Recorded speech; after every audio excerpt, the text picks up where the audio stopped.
Ayan, meron pong nagtanong sa atin kung ano yung gamit natin for sensitive skin. So, pakita lang natin yung ating oatmeal soap, tsaka coco berry soap.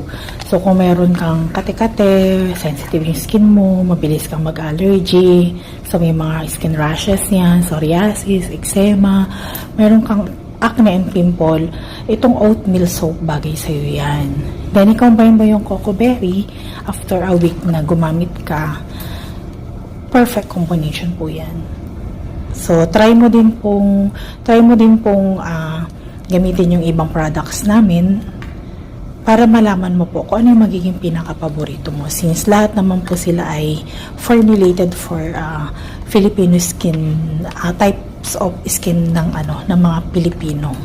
So, FDA approved po tayo. And 90 pesos lang po ito.